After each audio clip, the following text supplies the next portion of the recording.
आचार्य विजय कार्यक्रम। सभी को प्रणाम। राम राम। आज नवरात्र का प्रथम दिवस और सोमवार, सभी अपनी अपनी साधना में लगे हैं। और अभी जो मुझे दायित्व दिया गया है कि सभी ब्लॉक्स में और जितना भी हमारा कार्य क्षेत्र को फैलाना है, तो उसका भी इसमें ध्यान रखना है।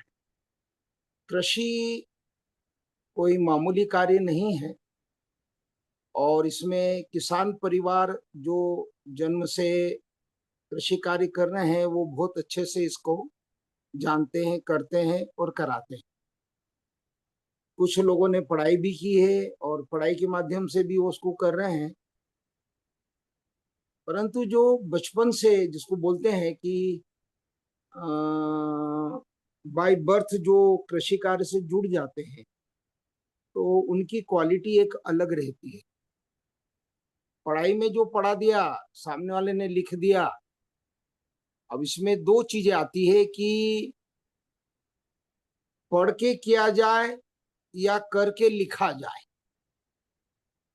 तो जिसने कभी स्कूल का या विद्यालय का या शिक्षण प्रशिक्षण केंद्र नहीं गए, परंतु अपने घर पर वंश परंपरा से कृषि कार्य कर रहे हैं, तो वंश परंपरा से कृषि कार्य में अलग अलग भौगोलिक स्थिति, अलग अलग राज्य और अलग अलग वातावरण और भी बहुत सारी चीजें इसमें आती है। ज्यादा विस्तृत न जाके हमें इस प्रकार की कार्य प्रणाली बनाना है जिसको मैं बड़े स्तर की बात न करते हुए एक छोटे स्तर पे बात करें कि हमें जो सामग्रियां प्रतिदिन लगती है, प्रति सप्ताह लगती है, प्रति माह लगती है, तो ऐसे 200 प्रकार हमारे पास में चिन्हित लगभग होते हैं। उसमें अनाज है, दलहन है, तिलहन है, कंद है, मूल है, फल है, पत्तियां है, फूल है, बेल वर्गीय है और काष्ठ औषधि है और जड़ी बूटियां है। तो इनका सारा समावेश करें तो लगभग लगभग 200 मिनिमम से लेके कम से कम अधिकतम 400 प्रजाति हमारे पास में उत्पन्न हो जाना चाहिए। किसान करता क्या है कि कोई भी एक प्रकार की या दो प्रकार की या तीन प्रकार की, पांच प्रकार की फसलें लगा के उसी से लाभ लेना चाहता है। एक समान गेहूं लगा दिया, एक समान प्याज लगा दिया, एक समान लहसुन लगा दी, गन्ना एक समान लगा दिया, या अभी हमारे मालवा क्षेत्र में सोयाबीन बहुत चलता है, सोयाबीन लगा दिया। अभी इतना पानी भरा हुआ है मालवा क्षेत्र में कि उसमें बहुत बार फसल होती भी नहीं है। कहीं जीरा वाला क्षेत्र है तो वो जीरा ही लगा रहा है, कहीं सौंफ वाला क्षेत्र है तो वो सौंफ लगा रहे हैं। क्यों न हम हमारी आवश्यकता की प्रत्येक वस्तु, क्योंकि दिन भर हमारे पास ऐसा कोई कार्य नहीं है, 2 4 6 घंटा यदि हम श्रम कार्य कर ले तो हर व्यक्ति उसके अंदर बढ़िया अच्छे से कार्य कर सकता है और अपनी आवश्यकता की प्रत्येक वस्तु उगा सकता है। कपास भी उगा लेगा। कपास में भी एक विशेष वैरायटी है जो 12 महीना वर्ष भर फूल देती है, वर्ष भर उसके अंदर से फल आ जाता है। इसमें इसको देव कपास बोला गया है। इसका वृक्ष बनता है, एक बार लगा दिया पीढ़ियों चलता है। एक माल करेला जिसको कंटोला बोलते हैं, बागड़ बागड़ लगा दिया जाए, एक बार लगाना है, पूरा पीढ़ियां निकल जाएगी, वो फल देता रहता है। फिर एक एयर पोटैटो होता है। इस प्रकार इसी अन्य अन्य बहुत सी प्रजातियां हैं जो हम एक बार लगा दें और वो वृक्ष के समान हमें सब्जियां मिलते रहेंगे। वृक्ष के समान है तो हम सभी प्रकार के फलों के कम से कम 2, अधिकतम यदि क्षेत्र ज्यादा है तो 10 पेड़ लगा दें। होगा क्या कि हमारे यहाँ कुछ न कुछ तो उत्पन्न होगा। इमारती लकड़ी लगा सकते हैं, जलाऊ लकड़ी। अभी गोबर के ऊपर सबका आकर्षण है कि गोबर की लकड़ी बना के उसको जलाया जाए और उसके अंदर बिजली से वो लकड़ी, वहां पे हमारा ईंधन लग गया, लेबर भी लग गया। हमें तो गोबर खाली सुखा लेना है, उससे गैस बना लेना है, ईंधन तो उसमें से वैसे भी निकल आएगा।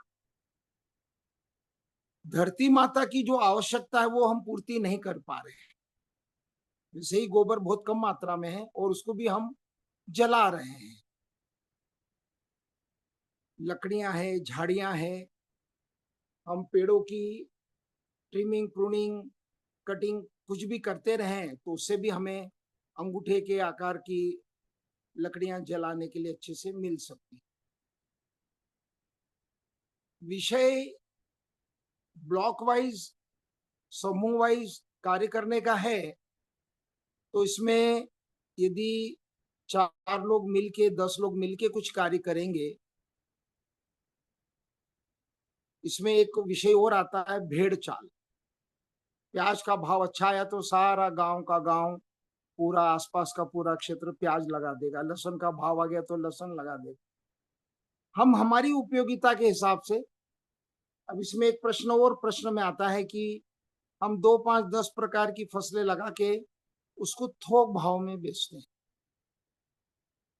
थोक भाव बहुत कम आता है, ट्रांसपोर्टेशन भी लगता है और हमें दूसरी अन्य वस्तुएं रिटेल में खरीद के लाना रहती है।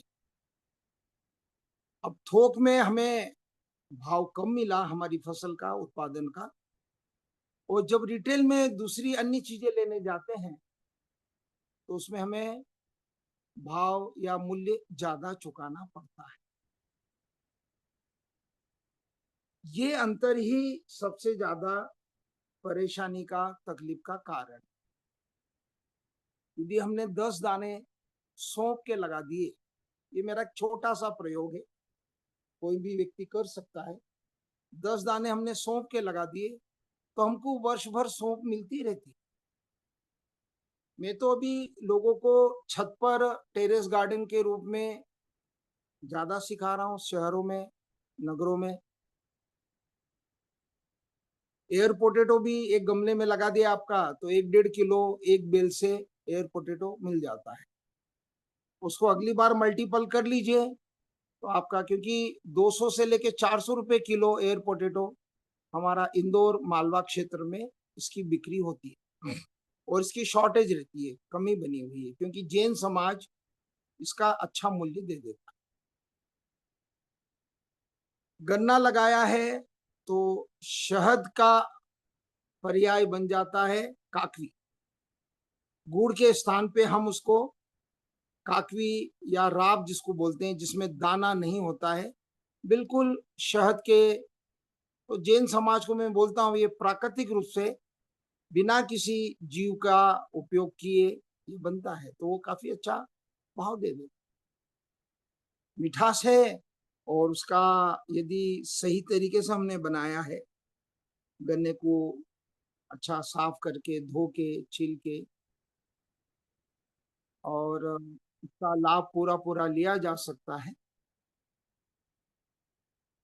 तो इस प्रकार हम हमारे आवश्यकता की सभी फसलें उगा सकते हैं। इसमें कुछ कॉम्बिनेशन है। यदि हमने गेहूं लगाया है तो गेहूं के साथ मेथी का स्वाद अच्छा आ जाता है, मेथी के साथ में मूली का स्वाद अच्छा आ जाता है, पालक के साथ चुकंदर, बीट रूट का बढ़िया स्वाद आ जाता है, उसके पोषक तत्वों में भी वृद्धि होती है। और यदि धनिया लगाया है तो धनिया के साथ में हम गाजर लगा। ऐसे ही गेहूं के किनारे किनारे पर जहां हमारा चलना फिरना है वहां मटर लगा दें, रामबटली एक आती है, थोड़ा सा छोटा पौधा रहता है उसका, फली उसकी सीधी लंबी होती है, उसको भी लगाया जा सकता है। गेहूं के साथ मटर उस गेहूं के ऊपर चढ़ जाता है, एक दो बार हम बाहर के बाहर उसको उपयोग कर सकते हैं। गेहूं के साथ में हम सरसों लगा सकते हैं कुछ मात्रा में, उसमें कुछ चना का छींटा डाला जा सकता है। पहले इसको बेजड़ बोला जाता था कि उसमें दलहन, तिलहन और अनाज तीनों एक साथ लगते थे, परंतु अब धीरे धीरे परंपराएं खत्म हो जा रही है, एकल फसल पर हम आ गए। और एकल फसल में भी हमने ज्वार और मक्का को इस हमारे मालवा क्षेत्र में तिलांजलि दे दी गई है, उसी जगह सोयाबीन, मूंगफली खत्म हो गई है। तो हमें मिक्स क्रॉप या 200, 300, 400 प्रकार की फसल हमारे आधा हेक्टर लगभग 2 बीघा क्षेत्र में उत्पन्न हो जाए।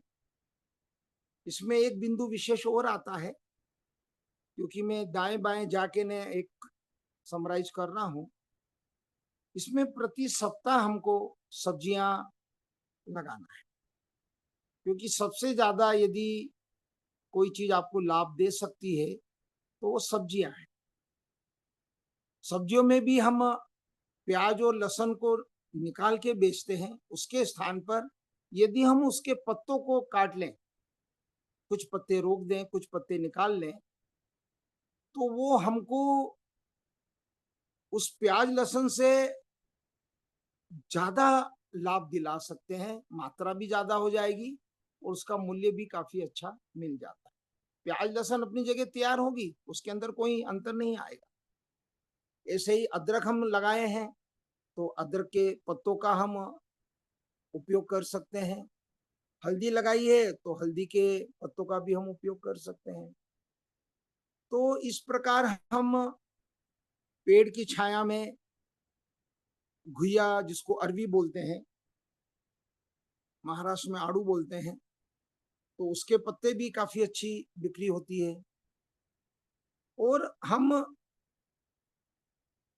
यदि इन सभी पदार्थों को प्रोसेसिंग भी कर लें, थोड़ा सा इनको सुखा लें और या इनको चटनी का रूप दे दे, जैसे वर्षा काल में नींबू बहुत अधिक मात्रा में होता है, क्योंकि वर्षा का ही वो फसल है। नींबू हमें वर्षा काल में ही अधिक मात्रा में मिलता है और वर्षा जनित रोगों का वो निदान भी करता है।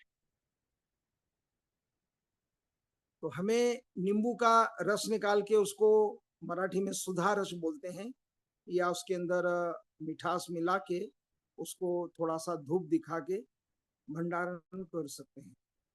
छिलके को हल्का सा स्टीम करके उसकी चटनी हम बना सकते हैं, जो वर्ष भर खराब नहीं होता। अब इसमें मुख्य बिंदु कृषि क्षेत्र की सुरक्षा की बात आती है। तो उसके अंदर यदि हम 1-1 फीट के अंतर से पशु न खाएं उस प्रजाति के पेड़ पौधे झाड़ियां लगा दे, उसमें कुछ कटीले भी हैं, जैसे गंगा इमली, मीठी इमली, सफेद रंग का उसका खाद्य पदार्थ होता है और काले रंग का उसका बीज होता है और पूरा कांटा होता है उसमें। एक सागर गोटा है करके, और शतावरी, शतावरी की बेल चल जाती है, गुलाब लगा दिया हमने, लेमन ग्रास लगा दी, तो छोटे जीव भी अंदर नहीं आएंगे। और सीताफल, रामफल, बेलफल, इस प्रकार की प्रजाति हमने 1-1 फीट के अंतर से लगा दिया। उसमें अरंडी लगा दिया हमने, सागवान लगा दिया, करंज लगा दिया, महुआ लगा दिया। सागवान भी लगाया तो हमें सागवान का कितना बड़ा लकड़ी चाहिए तो उस हाइट से उसको हम ट्रिमिंग करते रहे। बाद में वहां से फुटाव होंगे तो बल्लियां हमको मिल जाएगी, छोटी छोटी लकड़ियां मिल जाएगी, जिसका हम फर्नीचर बना सकते हैं। और पतली है तो उसको जलावन में काम में ले सकते हैं, मोटी है तो उसका हम आगे जिसको हम खटिया खाट बोलते हैं वो बना सकते हैं। पलंग तो बहुत बाद में आया, इसके पहले खटियाई होती थी जो फोल्डिंग भी होती थी, उसको घड़ी करके 4 पाए निकाल लिए और उसको वापस से जोड़ लिया जाता था। थोड़ा सा ढीला करके, और बाद में उसको जोड़ के थोड़ा कस देते थे, तो कहीं भी हम जंगल में सो सकते। अब हमारे पास में इतने प्रकार हैं जिनका हम लाभ कृषि क्षेत्र में ले सकते हैं। एक विशेष बात और बोलूंगा कि कुछ बेलें भूमि के संपर्क के पेड़ों पे चल जाती है। उसमें एक आ गया है आपका पान। तो पान का बेल यदि किसी पेड़ के पास में पौधा रख दिया जाए, तो कुछ माह के अंदर वो अपना जड़े उस पेड़ में पेनिट्रेट कर देता है अपना, और उसके बाद नीचे से हमने काट दिया तो वो पेड़ पे चलती रही। तो वर्ष भर हमको पान मिलता है, ये प्रयोग में काफी कर चुका। ऐसे ही गिलोई का है, नीम गिलोई है। अभी राजस्थान में सहजन के ऊपर गिलोई लगाई जा रही, उसका और स्वाद अच्छा। एलोवेरा भी है। मतलब हम मल्टी, जो चाहिए हमको हमारे पास सब चीजें उपलब्ध हो जाए। एलोवेरा इतना मीठा कि 250 ग्राम में ऐसे ही एलोवेरा। अरे मैंने कहा भाई क्या बढ़िया, आपने तो उसका, मैं उससे पौधा लेके आया। तो इस प्रकार हमारा कार्य है। अच्छा, इसमें और भी वक्तागण बोलेंगे। एक समर जी है और उमेंद्र भाई है, अभिषेक जी इसमें मुझे सहयोग करेंगे कि अभी और किसी को बोलना है। जी जी। आ, मैं अभी सुमेर सिंह जी का कनेक्ट नहीं हो पा रहा है। और हमारे बीच में श्री जी हैं। श्री जी ने तो बड़ा ही काम किया है इन सब चीज़ों में। श्री जी, बताइए थोड़ा सा कि कैसे ये कृषि जो है ये आम जनमानस से फिर से जुड़े, क्योंकि एक परंपरा अब चल निकली है कि जो नई पीढ़ी है वो कृषि से जुड़ना नहीं चाहती। कृषि आ, फायदे का सौदा नहीं रहा। और साथ ही साथ जो हम समूह बनाकर सभी को एक तरह से सहयोग देने का प्रयास कर रहे हैं, तो उसको कैसे बेहतर बनाया जाए, ये दो तीन विषय हैं जिस पे आप विस्तार से बात रखिए, श्री जी। मैं तो आज तैयार नहीं था, लेकिन कृषि एक ऐसा चीज है, जी या कुछ भी, तो बार बार जो अभिषेक जी या हम सब लोग कह रहे हैं कि हमारी सोच पे ही आधारित है। तो हमने तो सबसे पहले कृषि को या किसी चीज को सोच पे ही जोड़ा, कि सोच जब परिवर्तित हो जाती है तो इंसान अपने आप सोचने लगता है, यार मैं जिस काम के लिए आया था वो नहीं करके कुछ और ही कर रहा हूँ। जैसे मैं आनंद से मनुष्य जीवन जीने के लिए आया था और सब कुछ हासिल कर रहा हूँ आनंद को छोड़ के। तो जब उसको समझ में आता है कि मेरे से भूल हो रही है, तो अपने खान पान पे ध्यान देना शुरू करता है। और जब खान पान पे ध्यान शुरू करता है, और हमारे जैसे उसको किसान मिल जाते हैं कि रंग रंग के फूल फल, जिसमें खेती करने की भी जरूरत ना हो, अपने आप कुदरत खेती कर रही है, हम उसकी संभालने की शक्ति रखें। हो सके तो बारिश के मौसम से पहले कुछ ऐसे बीज छिटते हुए चले जाएं, बिना सोचे हुए कि इसका फल किसको खाना है। कुदरत में इतना सरप्लस कर दो कि गांव के तमाम लोग जब चाहे खेतों में जाएं, खेतों में मतलब अपने खेतों में नहीं, जंगल के खेतों में, और जो भी उपयोगी सब्जी है, फल है, फूल है, लेके आए। लेकिन इसका सिर्फ ज्ञान से संबंध है। मैं प्रिंसिपली में खेती को या गौ को या जिस चीज को मैं महान समझता हूँ, इंक्लूडिंग ह्यूमन बीइंग, उसको धंधे से बाहर रखना चाहता हूँ। ये मेरा अपना पर्सनल सिद्धांत है कि जब धंधे को जोड़ देता हूँ तो हमारा धंधा ओरिएंटेड हो जाता है। तो उस समय मनुष्य को मनुष्य के रूप में नहीं देख रहा हूँ, मनुष्य मेरे धंधे में कितना मदद कर सकता है। उसी तरह से गाय है, कृषि है, ये हमारी जीविका से जुड़े हुए चीजें हैं। और अभी जैसे बात हो रही थी कार्यकारी जी की, तो मैं सोच रहा था हम लोग कोऑपरेटिव बना रहे हैं। कोऑपरेटिव में अभी तक हम सिर्फ ये सोच रहे हैं कि किसानों को उनकी जो जरूरत की चीजें हैं हम पहुंचाएंगे सस्ते दर से, और उनकी जो प्रोडक्ट्स हैं वो हम बाकी लोगों को उपलब्ध कराएंगे। अगर गौर करके देखिएगा तो एक डिस्ट्रिक्ट लेवल में सारे किसानों को अगर नेटवर्किंग कर दो, और डिस्ट्रिक्ट के अंदर हर तरह का वातावरण है, हर तरह की जमीन है, हर तरह का, कि कहीं मूंगफली ज्यादा पैदा हो सकती है, सोयाबीन ज्यादा पैदा हो सकती है, कहीं संतरा ज्यादा पैदा हो सकता है, कहीं कोई दूसरा फल हो सकता है। तो पूरे डिस्ट्रिक्ट के किसानों को अगर हम आपस में चेन वर्क कर दें, और आपस में हम लोग बैठ के मीटिंग करके प्लान करें कि यहाँ ये चीज अच्छा होता है, हम पैदा करें पूरे डिस्ट्रिक्ट के लिए, यहाँ ये चीज पैदा होता है पूरे डिस्ट्रिक्ट के लिए, मूंगफली। तो आपस में ही हम लोग प्रोड्यूसर भी हैं, कंज्यूमर भी हैं। हमको बाहर से कंज्यूमर भी ढूंढने की जरूरत नहीं, हमको एक्सपोर्ट में जाने की जरूरत नहीं है, हमको एक दूसरे डिस्ट्रिक्ट में या दूसरे स्टेट में भी जाने की जरूरत नहीं है। अपने डिस्ट्रिक्ट में ही अपनी व्यवस्था इस तरह से कर सकते हैं कि हर तरह से हम समृद्ध रह सकते हैं, हर तरह से आनंदित रह सकते हैं, हर तरह से कंप्लीट मानव की तरह से हम जी सकते हैं। सिचुएशन कहाँ है जहां हर जगह आपाधापी है कि मेरा धंधा चले, मैं आके जिंदा हो जाता हूं। तो चाहे वो कृषि हो, गौवंश की रक्षा हो, मानव समाज की रक्षा हो, वहां पे हम मार खा रहे हैं क्योंकि मैं हावी हो जा रहा है, और मेरा धंधा, मेरे विचार, मेरी समृद्धि, मेरा सब कुछ।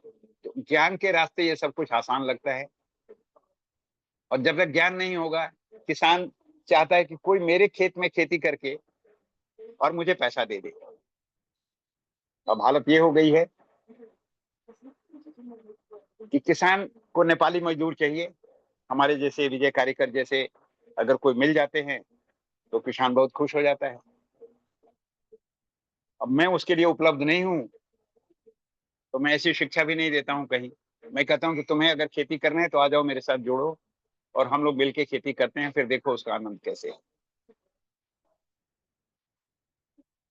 लेकिन मैं किसी के खेत में जाके ये नहीं कहता हूं कि मैं करके तुमको दे दूंगा, तुमको अमीर बना दूंगा मैं अपने बलबूते पे। तो मैं थोड़ा उससे बाहर रहता हूँ इंडिविजुअली। हम सब मिलके अमीर बन सकते हैं, लेकिन सबको अपनी अपनी जिम्मेदारी लेनी है, सबको अपने अपनी सीख लेनी है। अपनी जरूरत भर कम से कम न्यूट्रिशियस खाना हम पैदा करें। जो हम ऑर्गेनिक वर्ड में भी गड़बड़ हो जाता है, क्योंकि ऑर्गेनिक में भी कुछ ऑर्गेनिज्म मुझे बाहर से लेना पड़ता है। हम लोग प्योरली हमारे पास जो मटेरियल है उसी से हम कैसे कर सकते हैं, और उसी पे जोर देते हैं। आज के लिए तो मैं बंद करूंगा, कोई सवाल हो गए तो बाद में हम लोग करते रहेंगे।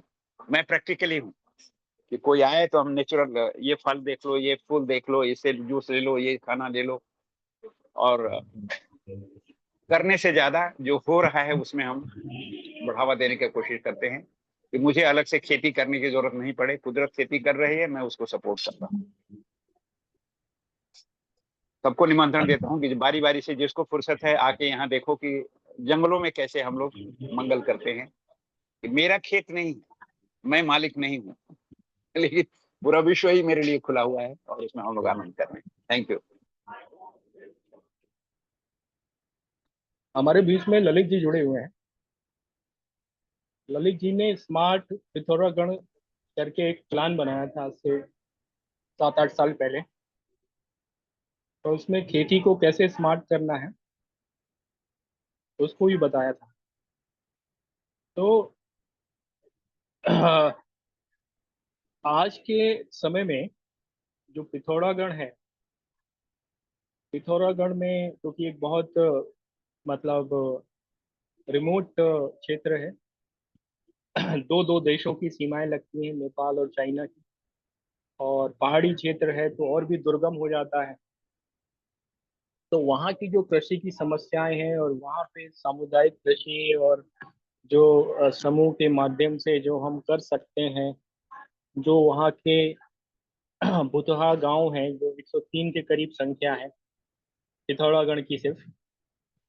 तो ऐसे क्षेत्रों में और पूरे पिथौरागढ़ में कृषि को सुधार के लिए समूह के माध्यम से और ये ऑनलाइन ऑफलाइन कार्यक्रमों के माध्यम से किस प्रकार काम किया जा सकता है और क्या क्या चुनौतियां हैं, इन सब बातों पे थोड़ा सा विस्तार से बताएं ललित जी।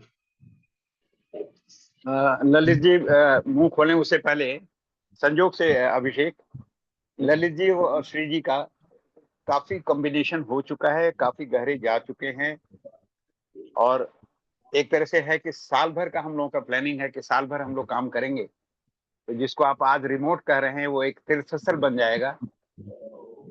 सीखने के लिए देश के लोग वहां आएंगे, समझेंगे और काम करेंगे। मैं हल्का सा इशारा कर दूं, ललित भाई भी बताएंगे अपना कि हम लोग क्या क्या प्लान कर रहे हैं।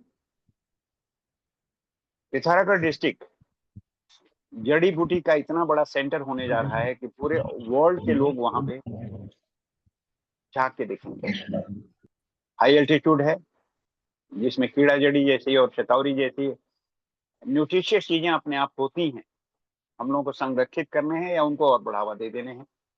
तो बहुत सारी जड़ी बूटियां हैं जिनका नाम भी हम लोगों ने नहीं सुना है, बहुत महंगी हैं, और उनको मेडिसिनल में भी कन्वर्ट करके हम वहीं से पिथौरागढ़ से शुरू कर सकते हैं। तो बड़ी गहरी योजना बन रही है। सारा कुछ हो सकता है अभी हम लोग ना बताएं, लेकिन साल भर के अंदर में आप लोगों को दिखलाई पड़ने लगेगा, इतना वादा है हम लोगों का। ललित भाई over to you.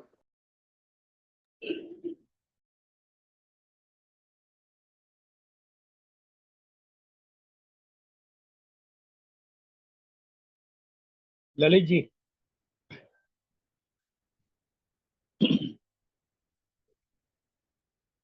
Lalit ji आपको आवाज आ रही है?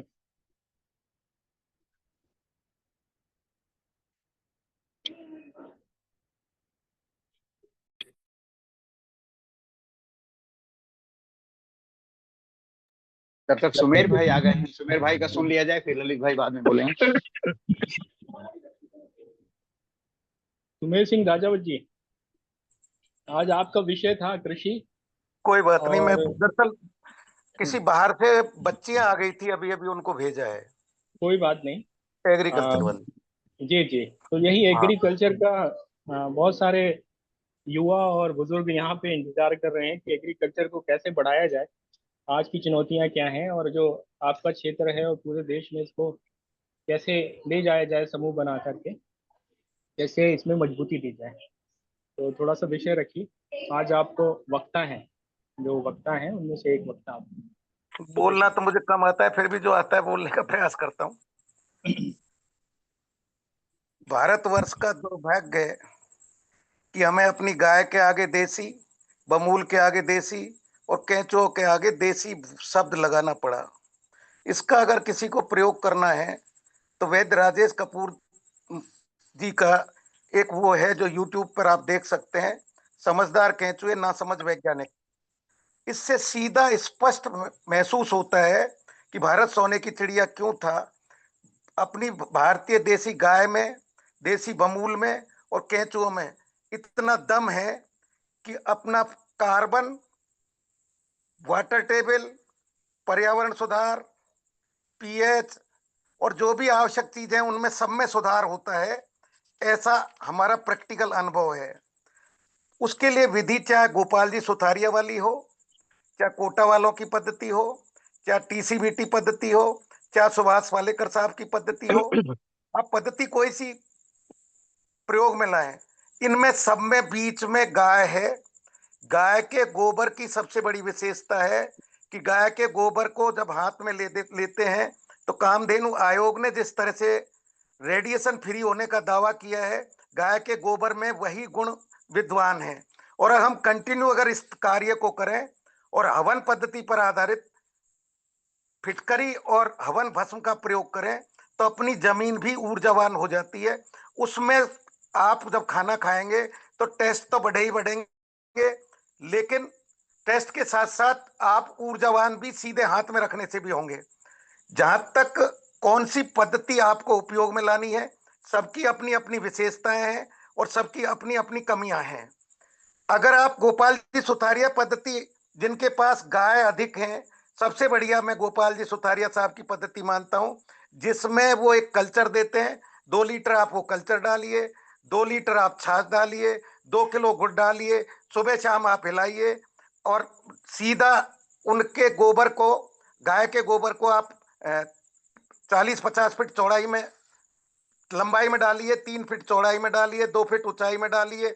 इसको गोकृपा अमृतम कहते हैं, जिसमें आपने 3 चीजें डाली है। 7 दिन में जो तैयार हुआ है, 2 लीटर तो आप छाछ डालिए, 2 किलो गुड़ डालिए और 2 लीटर गोकृपा अमृतम डालिए।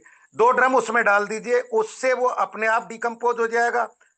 और उसके साथ उसमें अगर हम लगातार गोकृपा अमृतम डालेंगे तो अगर गाय ज्यादा है तो सबसे बेस्ट है। अगर आपके पास गाय नहीं है तो डिकम्पोजर से भी आप डिकम्पोज कर सकते हैं। जहां तक सुभाष पालेकर साहब पद्धति का सवाल है, सुभाष पालेकर साहब पद्धति जहां टेम्परेचर बहुत ज्यादा ऊपर नीचे होते हैं, उनमें बहुत चीजें अच्छी हैं। जैसे आपका एक सौंठास्त्र बनाते हैं। सौंठास्त्र के जब हमने प्रयोग किए, जिसमें दूध और सौंठ को पानी में गर्म करते हैं, 200 ग्राम सौंठ, 2 किलो पानी, उसको उबालते हैं। 2 लीटर दूध लिया, 2 लीटर दूध में 3 थर आई, थर को हमने ठंडा किया, थर को हमने खा लिया। इन दोनों को मिला के 200 लीटर पानी में डाल के हमने स्प्रे किए। तो कैसा ही फंगस हो, फंगस के ट्रीटमेंट बहुत अच्छे हैं। लेकिन हमारे यहाँ सुभाष पालेकर साहब पद्धति इसलिए फेल है कि बार बार कहते हैं वो वापसा, चूंकि हमारा फ्लड इरिगेशन है, वापसा यहाँ नहीं बनता है। ऐसी परिस्थिति में पीएच हमारा अधिक है। ऐसी पद्धति में सुभाष पालेकर साहब पद्धति महाराष्ट्र के लिए और गुजरात के लिए तो अच्छी है, लेकिन हमारे यहाँ जिस समय सुभाष पालेकर साहब पद्धति का उपयोग किया जाता है तो वो रिजल्ट प्राप्त नहीं होते। लेकिन उनकी बहुत चीजें, जैसे अगर हम जीवामृत की बात करते हैं, अगर उनका बनाया हुआ जीवामृत हम फसल पर देते हैं तो उससे कार्बन की पूर्ति होती है, नाइट्रोजन की पूर्ति होती है। ये इसमें तो कोई दो राय नहीं है, फसल पर हरापन आता है। लेकिन पूरी संपूर्ण पद्धति अपने आप में कोई परफेक्ट नहीं है। मेरा आप सभी से निवेदन है, गोपाल सुतारिया पद्धति पर अगर आपको कोई चीज चाहिए तो मैं उसके पेपर आपको भेज देता हूँ। कोटा वाली पद्धति में वो अलग से छाछ के कुछ अलग प्रयोग करते हैं। इस तरह की ये विधियां, अलग अलग विधियां हैं। जांच का जिस तरह का एनवायरमेंट है, उस एनवायरमेंट के हिसाब से ही आप अपना सिलेक्शन करके खेती करें। जहां तक ऑर्गेनिक का सवाल है, ऑर्गेनिक में क्या चीज डालते हैं वो तो हमें पता नहीं है। मैं तो आज इतना ही कहूंगा, जो कोई तैयारी तो नहीं की हमने।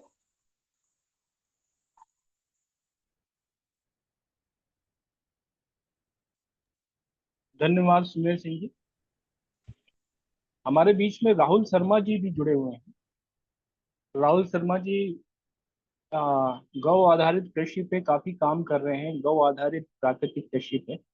इनका किसी दिन हम एक सेपरेट सेशन रखेंगे, लेकिन आज का जो विषय है इस पे राहुल जी थोड़ा सा आ, अपनी बात रखें तो अच्छा होगा। और बाकी जिस दिन वो चाहेंगे उस दिन हम लोग उनका एक सेपरेट सेशन रखेंगे उनके विषय पर। राहुल जी, जो आज का विषय है कि आज की जो कृषि है उसकी जो समस्याएं हैं, जो उसमें संभावनाएं हैं, और जो समूह के माध्यम से हम जो कृषि क्षेत्र में जिनको समझ है, जिन्होंने अच्छा काम किया है, रिजल्ट दिए, तो उनके समूह के माध्यम से किस तरह से अन्य किसानों को इसका लाभ दिया जा सकता है और उनको उनकी कृषि की आय को बढ़ाने में सहयोग किया जा सकता है। तो इस पे कुछ आप भी विचार रखें, राहुल शर्मा जी। नमस्कार जी। आपका बहुत बहुत नमस्कार। धन्यवाद समय देने के लिए। तो जो आपने कहा कि कृषि की समस्याएं हैं, तो सबसे पहले तो हमें ये समझना पड़ेगा कि किसान, जो जितना मैं जानता हूं, क्योंकि जो आपके आसपास होता है वही चीज आपको दिखाती है कि जगत में क्या हो रहा है। तो आसपास जो हमने देखा, किसान जो है वो खेती कर रहा है, फ्रूट्स भी लगा रहा है, बगीचे भी हैं, ज्यादा दलहन और तिलहन और गेहूं और इन सब चीजों पर ही फोकस रहता है।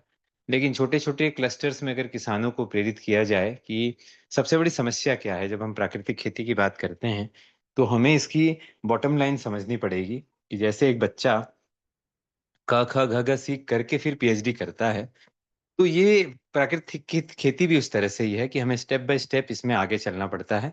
पहले दिन ही सारे परिवर्तन नहीं हो सकते। तो परिवर्तन के साथ साथ जो हम चाहते हैं कि हम केमिकल से प्राकृतिक की तरफ बढ़ें, और बहुत सारे लोग प्राकृतिक खेती कर रहे हैं। प्रॉब्लम सबसे बड़ी ये है कि प्राकृतिक खेती करके जो हम जैविक उत्पाद पैदा कर रहे हैं वो बाजार में बिक नहीं रहा है, और ये बहुत बड़ी समस्या है। हमारे साथ भी थी, बहुत सारे लोग जिनको हम जानते हैं उनके साथ भी थी। तो हमें ये समझना पड़ेगा कि एक दो चीजें हैं। एक तो है कि आपका जो प्रोड्यूस आप पैदा कर रहे हैं वो जैविक होना चाहिए, वो केमिकल फ्री होना चाहिए। पहली बात वो तो है ही, उसका जमीन को फायदा है, वो लंबे समय के लिए है। लेकिन हमें ये समझना पड़ेगा कि रासायनिक चीजें या रसायन का सबसे ज्यादा इस्तेमाल किस चीज में हो रहा है, और पब्लिक हेल्थ सबसे ज्यादा किस चीज से खराब हो रही है। तो पब्लिक हेल्थ सबसे ज्यादा खराब हो रही है सब्जियों से। इसको हमने जो 7-8 साल हमने सब्जियां लगाई, और जयपुर के तमाम घरों में हमने सब्जियां दी, 8 साल तक उन लोगों को सब्जियां खिलाई। तो सबसे ज्यादा इंसेक्टिसाइड, पेस्टिसाइड, फंगिसाइड, वीडिसाइड का इस्तेमाल अगर कहीं होता है तो सब्जियों में होता है, क्योंकि सब्जियों की क्रॉप 3 से 6 महीने की होती है। उसका लालन पालन आईसीयू की तरह करना पड़ता है, बच्चे की तरह करना पड़ता है, सुबह शाम देखभाल करनी पड़ती है। प्राकृतिक कृषक बनने से पहले 3 साल तक मैंने भी केमिकल की फार्मिंग की है। तो जो केमिकल की फार्मिंग का जो एक नंगा नृत्य है, जहाँ किस तरह से केमिकल डाला जाता है बेरहमी से, ये कभी भी दिमाग में किसान के नहीं आता कि ये चीजें जो खाएगा उसके शरीर पर इसका क्या असर पड़ेगा। लेकिन जब हम प्राकृतिक खेती की तरफ मुड़ते हैं तो बहुत सारे लोग ऐसे हैं, हर शहर में ही होंगे, जो प्राकृतिक सब्जियां उगाते हैं, लेकिन वो सब्जियां बिकती नहीं हैं। हम लोग भी जयपुर में एक दो फार्मर्स मार्केट है, वहां जाते हैं तो देखते हैं कि चुनिंदा लोग आते हैं, बाकी बाद में सब्जियां बिक जाती हैं। और किसान के लिए एक सबसे बड़ी मुसीबत ये होती है कि सब्जियों का करें क्या। जहां तक दलहन की, तिलहन की, गेहूं की बात है तो उसको आप स्टोर कर सकते हैं, 6-8 महीने रख भी सकते हैं। लेकिन सब्जियां तो रह नहीं सकती, वो तो दूसरे दिन खराब हो जाएंगी। तो एक हमने मॉडल का विकास किया। वो मॉडल ये था, हम बहुत सारे किसानों को कह चुके हैं जो शहरी क्षेत्र के आसपास रहते हैं या शहर से 100 किलोमीटर दूरी पर भी रहते हैं, उनके लिए ये मॉडल सक्सेसफुल है। अकेला किसान नहीं कर सकता, क्योंकि प्रोड्यूस करना और मार्केट करना दोनों अलग अलग चीजें हैं। तो कुछ किसान मिलकर के इसे करें, और इसको इस तरह से प्रायोजित करें कि आप सब्जी पैदा करके न बेचें। क्योंकि आप जब सब्जी पैदा करके बेचते हैं तो आप सब्जी बेचने वाले कहलाते हैं। जब आप प्री सब्सक्रिप्शन मॉड्यूल से सब्जी पैदा करते हैं, जैसा कि हमने किया, तो आपकी आइडेंटिटी अलग होती है। आपको बोर्ड रूम में बुला करके सम्मान से बैठाया जाता है, आपकी बात सुनी जाती है, और लोग आपके विजन में, आपकी कहानी में इन्वेस्ट करते हैं। हमने जब जयपुर में 7-8 साल पहले इसकी शुरुआत की तो हमारे पास धन नहीं था, क्योंकि बहुत बड़े नुकसान के बाद ये सारी चीजें शुरू करनी पड़ी थी। तो 25 लोगों ने, मात्रा कभी इंपॉर्टेंट नहीं होती, हम पूरे हिंदुस्तान में किसी को नहीं जानते थे, जयपुर में भी किसी को नहीं जानते थे। 25 जो जयपुर क्लब के सदस्य थे, 2,500 लोगों को हमने कांटेक्ट किया था। उसमें से 25 लोगों ने हमें बुलाया, और सबने हमें 6-6 हजार रुपए पहले दिन हमारे हाथ में पकड़ाए। 1.5 लाख रुपए आ गए। 1.5 लाख आने के बाद अगर कोई काम करना चाहे तो वो काम कर सकता है। तो सब्सक्रिप्शन मॉड्यूल है, जिस किसी को भी जरूरत पड़ेगी मैं उन्हें बताऊंगा कि किस तरह से इसे इम्प्लीमेंट किया जा सकता है, जिसमें जो आपकी सब्जी खाना चाहता है वो आपको एडवांस में पैसे देता है, और वो 70 दिन आपका इंतजार करता है। क्योंकि सब्जियां लगने के बाद 40 से 70 दिन लग जाते हैं अलग अलग सब्जियों को। जैसे खीरा 35-40 दिन में शुरू हो जाता है, तो 70 दिनों में सब्जियां आनी शुरू हो जाती है। फिर आपको रेगुलेटरी रखनी पड़ती है, हर मौसम की सब्जियां आपको पैदा करनी पड़ती है। और ये समृद्धि का एक बहुत बड़ा सोपान है कि 3600 रुपए, 4000 रुपए, 3600 रुपए के आसपास एक सदस्य आपको हर महीने देता है एडवांस में सब्जी के लिए। तो आपको कहीं जाके धन लाने की जरूरत नहीं है, कहीं बैंक में जाने की जरूरत नहीं है, कहीं उधार लाने की जरूरत नहीं है। और आपके दिमाग से ये भय खत्म हो जाता है कि मेरा जो प्रोड्यूस है वो खरीदेगा कौन, क्योंकि आपके पास पहले से खरीदार हैं। हमारे पास हमारे घर में खाने के लिए सब्जी नहीं बचती थी। सब्जी इतनी पैदा होती थी कि पहले से जो सब्सक्राइबर हैं, जिन्होंने पहले से पैसा दे रखा है, उनको हर सप्ताह हमें डिलीवरी करनी है। सर्दियों में ये औसतन 50-55-60 केजी के आसपास हो जाती थी सब्जियां। क्योंकि ये मॉडल ऐसा था कि खेत में जितनी सब्जी लगी है वो उन 100 लोगों की है जो हमें पैसा देते हैं, उसके अलावा हम सब्जी किसी को बेचते नहीं थे। तो इस मॉडल को अगर कोई भी किसान अपने यहाँ इम्प्लीमेंट करता है और एक ग्रुप बनाता है, जैसे दिल्ली के पास हैं, देहरादून के पास हैं, हरिद्वार के पास हैं, लखनऊ के पास हैं, वो इसको इम्प्लीमेंट कर सकते हैं। उसमें हमारा पूरा सहयोग रहेगा उनको सब कुछ बताने का। दूसरी बात ये है कि उसके साथ साथ आप मधुमक्खी पालन कीजिए। तो मधुमक्खी पालन से भी एडवांस में लोग आपको डिब्बों के पैसे देने के लिए तैयार हैं। 10-10 हज़ार रुपये हमें भी मिलते हैं। अभी भी हमारे पास 50 डिब्बे हैं, जिसमें 50 लोगों ने 10-10 हज़ार इन्वेस्ट किए हैं। 5 लाख रुपए हमें वहां से मिले, तो हमें कहीं बैंक जाने की जरूरत नहीं पड़ी। और उससे एक ऐसा रिश्ता बनता है कि आप हर महीने 50 लोगों की रसोई तक पहुंच पाते हैं। सबसे इंपॉर्टेंट है किसी आदमी की रसोई तक पहुंच पाना, क्योंकि जब आप रसोई तक पहुंच पाते हैं तो रसोई पर आपका एक अधिकार होता है। तो हर सदस्य को हर महीने आधा केजी शहद दिया जाता है, और ये 5 साल का एग्रीमेंट होता है। तो 5 साल तक आपको 50 लोग मिल गए। अब आप में कुवत होनी चाहिए कि उस 50 को आप मल्टीप्लाई कैसे करें। तो जयपुर में 2018 के जो 25 सदस्य थे, उन सदस्यों के को सेटिस्फाइड करके आज हम हिंदुस्तान के 25 राज्यों में 300 लोकेशन पर हमारा सामान बिक रहा है, जो ऑनलाइन जाता है या व्हाट्सएप से जाता है। और एक ट्रस्ट हमने पैदा किया पूरे हिंदुस्तान में। कोई भी किसान इसे कर सकता है, लेकिन किसान को जो अपनी सोच है, जो बरसों से चली आ रही है, उस सोच को तोड़ करके बाहर निकलने की बहुत जरूरत है। उसे खुद मेहनत करनी पड़ेगी, उसे खुद प्रोसेसिंग करनी पड़ेगी। जैसे हम लोग गेहूं भी लगाते थे। अब आप ये समझिए कि नॉर्मली जो गेहूं प्रचलित है, हर जगह जो लगता है, 30 रुपए से 50 रुपए 40 रुपए के भाव में बिकता है। हम खपली लगाते हैं, हम सोना मोती लगाते हैं। खपली सोना मोती 125 रुपए केजी बिकता है। यील्ड उसके आसपास ही होती है।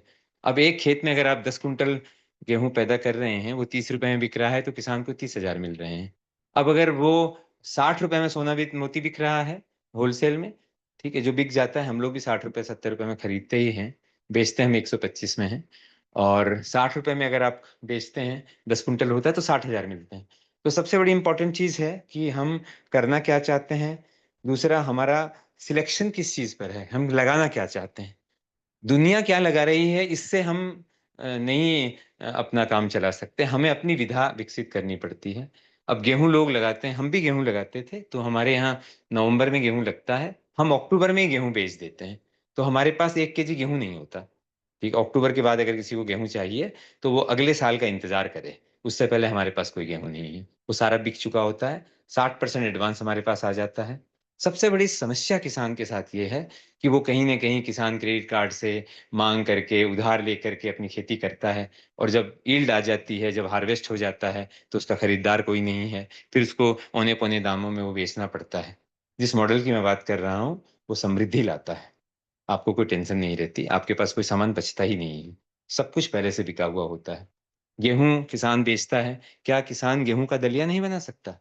बना सकता है, परिश्रम करना पड़ेगा। दलिया आराम से बाजार में बिक जाता है। आप ही का खरीदा हुआ गेहूं कोई बिचौलिया ले जा करके दलिया बनाता है, और आपसे ज्यादा पैसे कमाता है। तो हम सारे किसानों को एकजुट होकर के छोटे छोटे क्लस्टर अपने आसपास बनाने पड़ेंगे। और उन क्लस्टर से बहुत सारी चीजें हैं जिनको हम इंक्लूड करके और समृद्धि प्राप्त कर सकते हैं। तो समस्याएं खेती में कुछ भी नहीं है। समस्याओं का निराकरण हमारे हाथों में ही है। हम परिवर्तन नहीं चाहते, हम नया कुछ करना नहीं चाहते। सबसे बड़ी चीज ये है। जब हम आ जाते हैं प्राकृतिक खेती में भी, तो बहुत सारे कृषि गुरु हैं, उन सब की अपनी अपनी विधाएं हैं।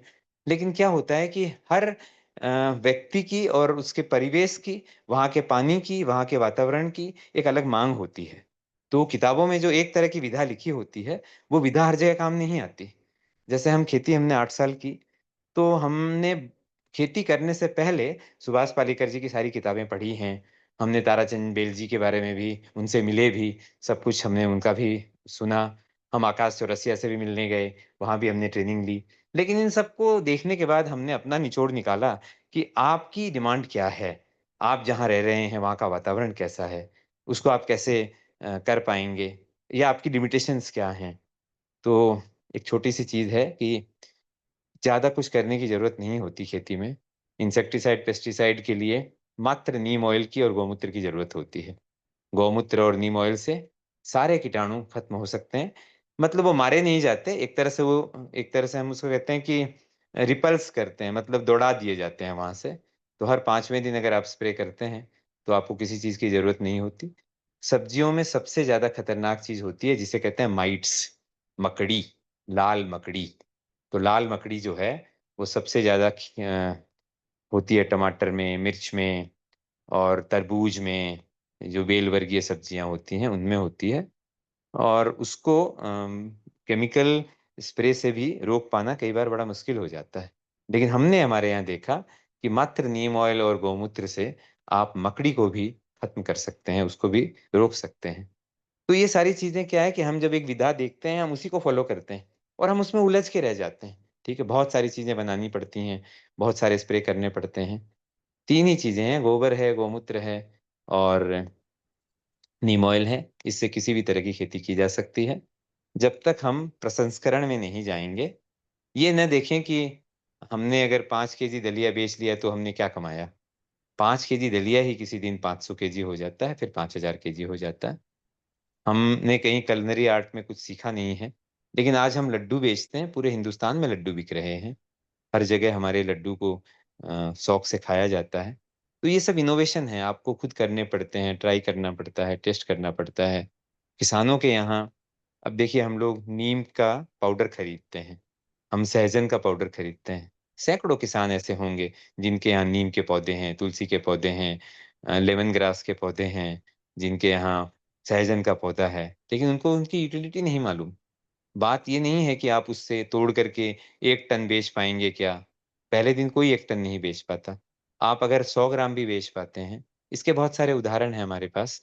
मेरा समय जब होने लगे आप मुझे इंगित कीजिएगा, क्योंकि मैं क्या है कि लंबा बोलता हूँ, समय का ध्यान नहीं रखता, माफी चाहता हूँ। राहुल जी, अभी यूपी में जो है जी, अगर जी। आप कुछ समझे तो कल आपके विषय पे पूरा 1 घंटा सुनना चाहिए। मैं 1 मिनट और बोलूंगा बस, उसके बाद आप कल रखिएगा। तो क्योंकि अब क्या है कि हमारे वक्ता देखिए, बन चुके हैं।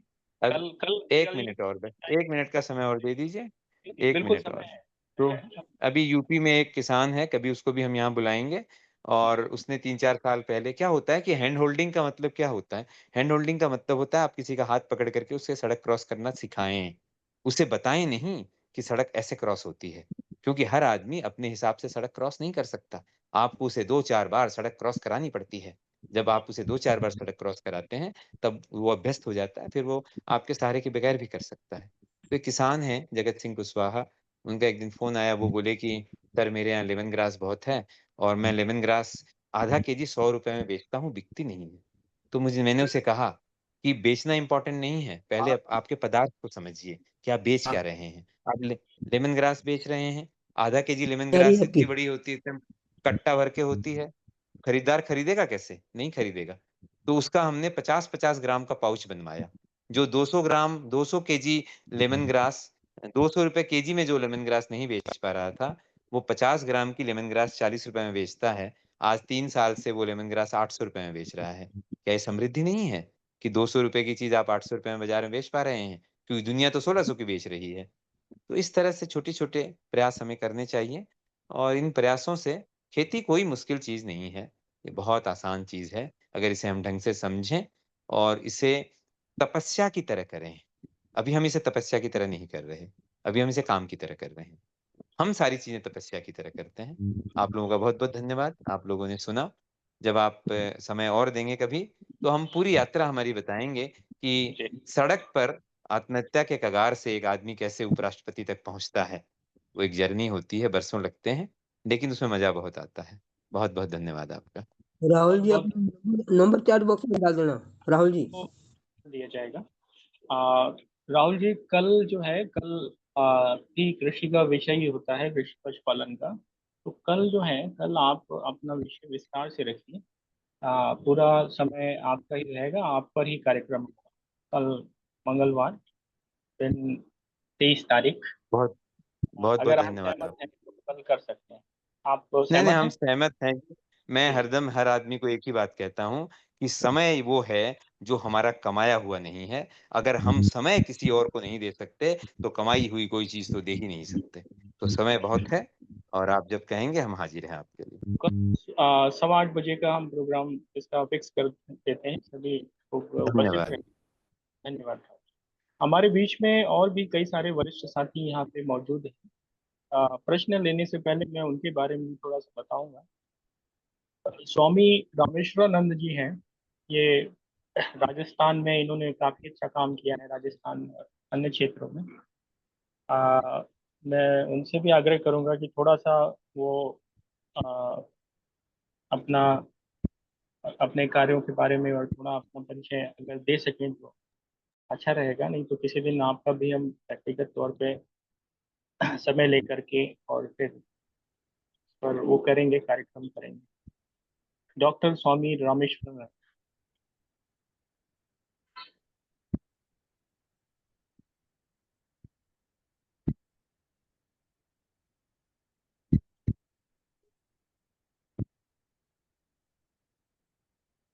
कई सारे और साथी भी जुड़े हुए हैं।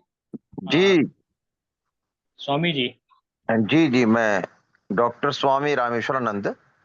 जी और कार्य क्षेत्र तो मेरा संगठनात्मक दृष्टि से पूरा भारतीय है, लेकिन जी पुष्कर में एक कुटिया है जी जिसमें छोटी खेती भी है। जी जी तो मैं राहुल जी को 3-4 बार सुन चुका हूँ, जी इनकी योजनाएं सुन चुका हूँ। जी तो नंबर सब लोग इनका लेते हैं। मैं चाहूंगा जैसे इनके पास 25-30-300 लोग हैं, अब हम कभी भी 25 से ऊपर हुए नहीं इसमें मीटिंग में।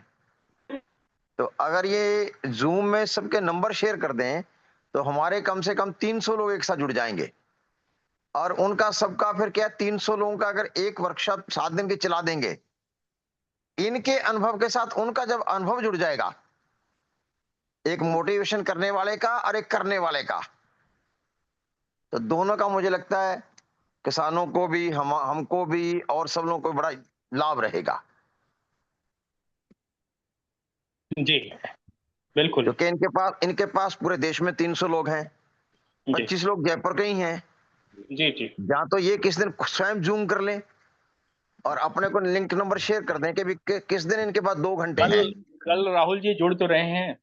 नहीं, कल कल राहुल जी समाज। जुड़ रहे हैं, लेकिन राहुल जी के साथ जो राहुल जी जिन जिन के नाम लेते हैं, जहां जहां की घटना बताते हैं, अगर वो लोग अपना भी अनुभव बताएंगे, क्योंकि मेरा मेरा इस विषय में अनुभव ये है कि एक मोटिवेशनल करने वाला और एक जो मोटिवेट होकर काम कर रहा है, उसका रिजल्ट क्या आ रहा है। जब दोनों का मेल होगा, तब मुझे लगता है और भी आदमी मोटिवेट होगा। जी जी नहीं, मैं प्रयास अन्यथा करूंगा। फिर इसके लिए कल का न रखें, मैं आप लोगों को बताऊंगा। पहले उन लोगों से मैं बात कर लूं, वो लोग जिन लोगों को हमने, ये मोटिवेशन की बात नहीं है, मोटिवेशन एक अलग चीज होती है। हमने जो सतही तौर पर किया, हमने जो धरातल पर किया, सब्जियों से लगा करके फूड प्रोसेसिंग तक जो हमने किया, और हम कैसे हम यूनाइटेड नहीं, नेशन द्वारा बुलाए गए, आमंत्रित किए गए, वो सारी चीजें जिन जिन लोगों से हमने शेयर की, और हमें देख करके बहुत सारे किसानों ने जो चीजें की हैं, उन सब से मैं बात करता हूँ, ताकि वो सारे एक साथ आ सकें। समय मैं आप लोगों को बता दूंगा कल की बजाय, ओके, जब भी होगा, आपके पास ताकि क्योंकि उन इंडिया लोगों में के मुंह से 300 आप लोग हैं। सुने। हाँ, जी जी उन बिल्कुल। लोगों के मुंह से आप सुनेंगे तो शायद अच्छा रहेगा, इंटरेक्टिव होगा। आप जो कह रहे हैं स्वामी जी, अच्छी बात कह रहे हैं। बहुत बहुत धन्यवाद आपका। स्वामी जी, अभी 10 दिन पहले हम पुष्कर, हमारे कुछ साथी गए हुए थे, जिसमें आदरणीय कमल टावरी जी भी थे, सुभाष नलंगे जी भी थे, मैं भी था, प्रेमानंद जी महाराज भी थे। तो वहां पर गनेरीवाल जी, जो श्री रंग स्वामी मंदिर है, तो उनके साथ मिलकर पुष्कर ब्लॉक के, पुष्कर तहसील के 26 गांवों में कुछ वहाँ के डेवलपमेंट के लिए कुछ एक सामूहिक प्रयास करने का कुछ चर्चा हुई। और उसके लिए अभी नवंबर में कार्तिक पूर्णिमा में जो पुष्कर पुष्कर मेला हो जाएगा, उसके बाद वहाँ पे जाने का और उस पर काम बढ़ाने का तय हुआ है। इस विषय में आपसे बात करूंगा अलग से। और साथ ही साथ मैं हम किसी दिन आप हम सभी आपको सुनना भी चाहेंगे, वो जो आपके काम है पूरे देश में, और आपके अनुभव, क्योंकि आपने तो पूरा जीवन दिया है इसमें, तो उनका लाभ लेना चाहेंगे। और साथ ही साथ आपके मार्गदर्शन में, आपके सहयोग से चीज़ों को आगे बढ़ाना चाहेंगे, जी, क्योंकि धन्यवाद धन्यवाद। आज का विषय एक सीमित विषय है, तो उस पर सीमित समय में हमें चर्चा करनी है। तो मैं कुछ एक दो साथी अन्य बचे हुए हैं, उनको बुला के और 9:30 बजे हम लोग कार्यक्रम विराम दे देते हैं। तो उसमें उस प्रक्रिया में हम अग्रसर रहें। तो आपका बहुत बहुत धन्यवाद राहुल जी, आपका भी धन्यवाद। अन्य साथी ये बात रखी, उनका भी धन्यवाद। स्वामी जी का भी नंबर उपलब्ध करा दिया जाएगा, जिसको चाहिए वो मिल जाएगा। और अभी हमारे एक दो साथी और जुड़े हुए हैं। विक्रम गोयल जी, इन्होंने गौ सेवा पे काफी काम किया है, और प्रकाश जैन जी जो शायद पहली बार जुड़ रहे हैं या जुड़े हैं, तो मैं पहली बार उनसे मुखातिब हो रहा हूँ। तो अगर उनको कुछ संक्षेप में बात रखनी है तो रख सकते हैं, अन्यथा हम प्रश्न लेना शुरू करते हैं जो हमारे साथियों के हैं। विक्रम गोयल जी, प्रकाश जैन जी, सभी साथी जिन पे प्रश्न है वो हैंड रेज कर दें।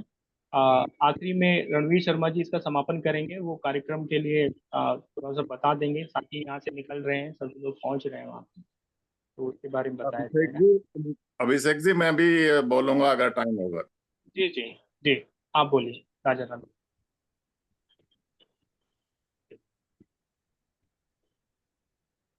हमारा ग्रुप जो ये खेती के ऊपर काम करना चाह रहा है, काफी लंबा डिस्कशन हो गया है।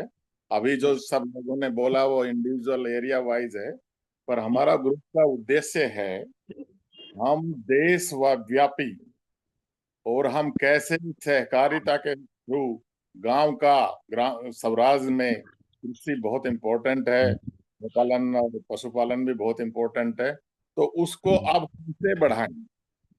अभी तक हमारा जो प्राकृतिक खेती की बात करते हैं वो लिमिटेड लोग कर रहे हैं।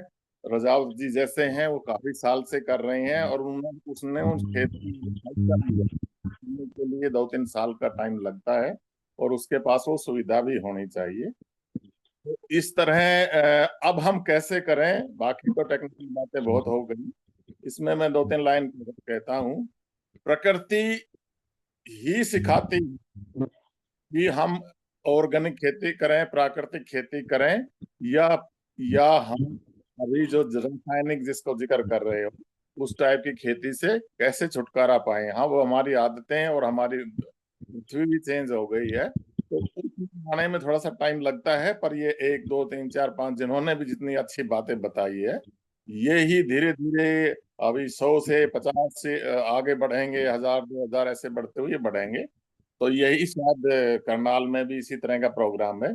मैं ये बताना चाहता हूँ, और जो ओमेंद्र सिंह भी आ गए तो ये उनका विषय था, तो मैं बता देता हूँ कि प्रकृति में जो नियम बने हुए हैं, जो प्रकृति ने चक्कर चलाए हैं, एक चक्कर उनमें ये है कि जीव है वो मृत्यु के बाद उनको जो माइक्रोब्स है वो फिर से उसी टाइप का बनाते हैं। धरती में जो फसल हो गई, जो कमी आ गई उस फसल कारण, तो उसमें मृत्यु के बाद अवशेष हैं, वो माइक्रोब से फिर से उस जमीन को उसी बनाते हैं। ये जनरल प्रिंसिपल है प्राकृतिक खेती का।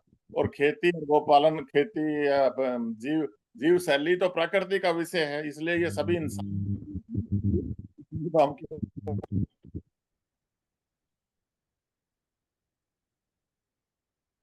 किसान तक लिमिट ना रहे हैं, तो इस हम आप कैसे बढ़े। हमारे देश के 127-28 रीजन हैं, हम सब पूरे ब्लॉक में पूरे गांव को कवर करना है।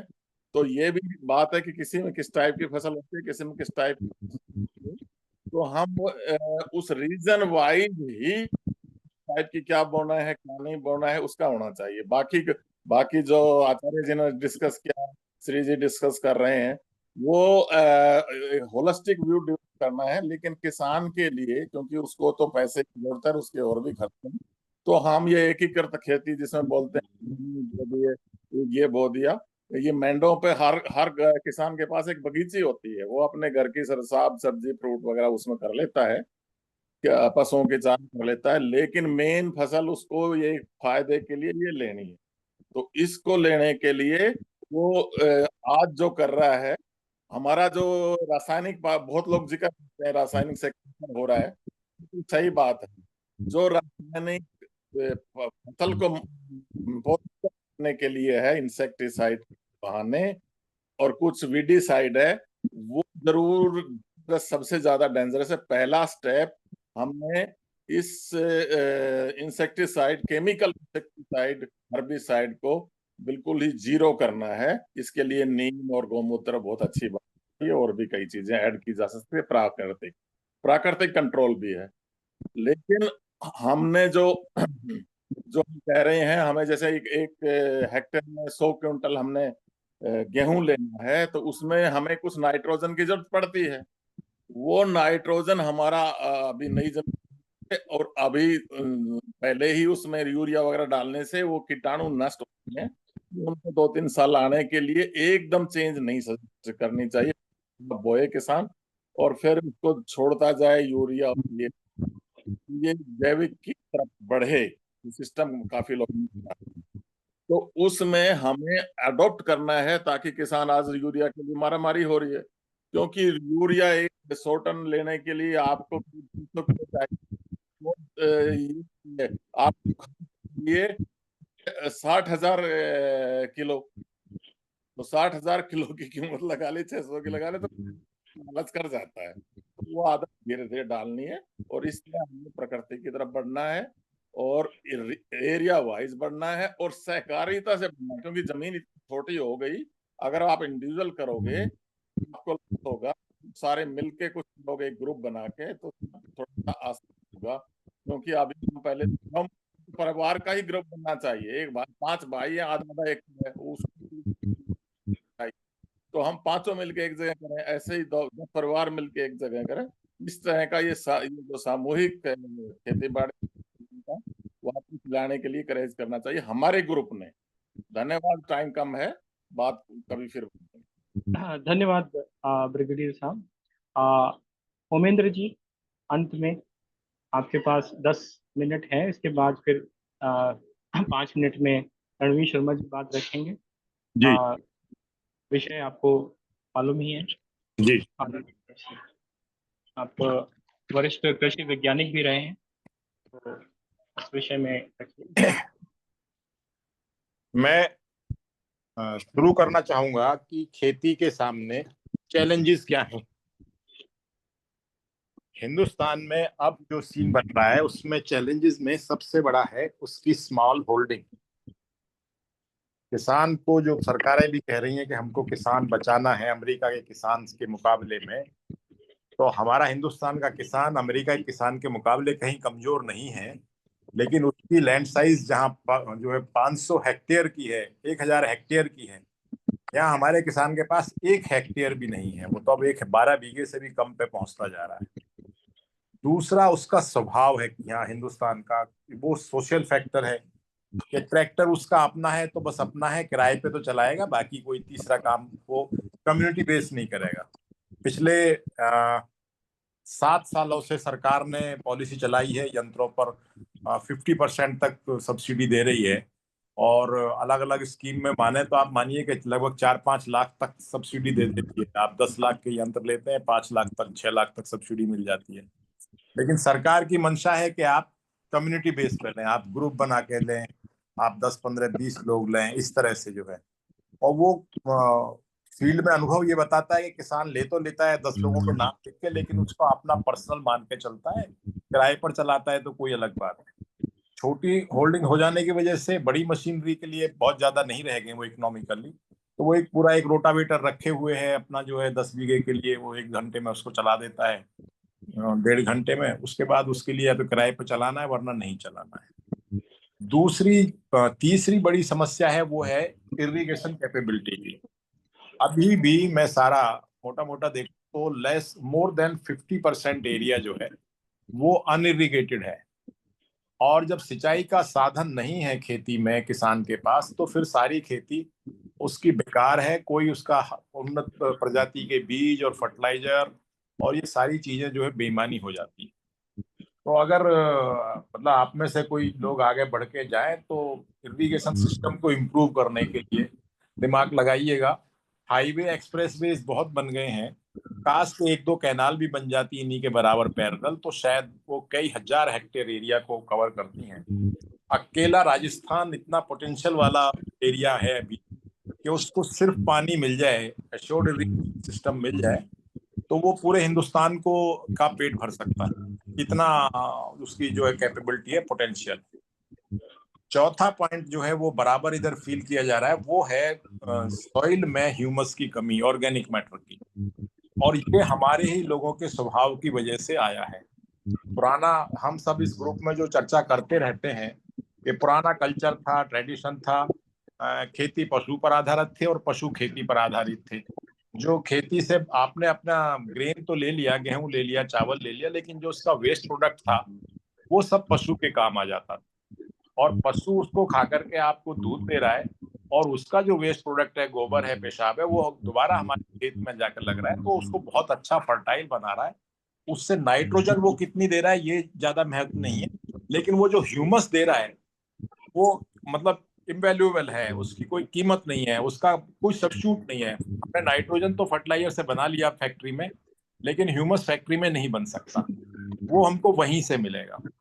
और जब से मैकेनाइजेशन हुआ है तो किसान ने बैल रखना बंद कर दिया है, बैल उसके लिए अनुपयोगी हो गई, तो पशु हट गया है, केवल दूध के लिए वो अपना जानवर रखना चाहता है। तो वो चक्र, जो साइकिल थी जो कई 100,000 साल तक चलती रही, एक चक्र पूरा का पूरा, वो टूट गया है। यहीं फिर आपका ऑर्गेनिक खेती और केमिकल खेती की बात यहाँ आकर के शुरू होती है। यहाँ तक तो तीनों चीजें चलती हैं। केमिकल खेती में 3 मेजर एस्पेक्ट हैं जहाँ केमिकल यूज किए जाते हैं। एक, फर्टिलाइजर के रूप में आपको न्यूट्रिएंट सप्लाई करने हैं। दूसरा, आपको वीड्स कंट्रोल के रूप में, जो अनवांटेड प्लांट्स उस फील्ड में आपके में आ गए हैं। और तीसरा आपका इंसेक्टिसाइड, पेस्टिसाइड, जो बीमारियों के रूप में है। मैंने एक दिन पिछली अपनी चर्चा में बीमारियों के रूप में कि केवल 4 इंसेक्ट कवर किए थे, और ये बताने की कोशिश की थी कि हाँ, रिसर्च इस लेवल पर पहुंच चुकी है कि यदि हम चाहें तो बिना किसी केमिकल के और पेस्ट से और इंसेक्ट से फ्री क्रॉप कर सकते हैं। रिसर्च इस लेवल पर आ गई है। मनुष्य का, किसान का थोड़ा सा स्वभाव यहाँ बदल गया है, उसको धीरे धीरे चेंज कर रहे हैं। मैंने फील्ड में नोटिस किया है कि हाँ, किसान बहुत अच्छा रेस्पॉन्ड करता है, बशर्ते कि उसको रेडी अवेलेबल चीजें मिल जाए। नाम थोड़े से अजीब लगते हैं, लेकिन मतलब रिसर्च है कि भाई इस कीड़े को कंट्रोल करने के लिए ये वाला कीड़ा ही खुद काम करेगा, ये कीड़ा इस कीड़े के अंडे के अंदर अपने अंडे देगा, तो हमारे लिए ये जो हमारा दुश्मन कीट है, हानिकारक कीट है, ये कंट्रोल किया जा सकता है।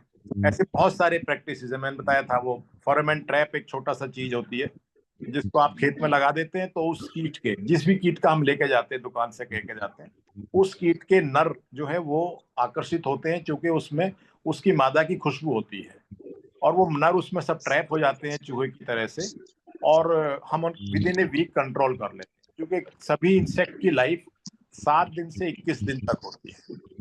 लेकिन फर्टिलाइजर के मामले में हम अभी इतने उत्साहित रिसर्च नहीं पहुंच पाए हैं कि हम पूरी तरह कह सके कि जितना नाइट्रोजन की जरूरत है या जितना फास्फोरस की जरूरत है वो हम यहां से दे सकते हैं।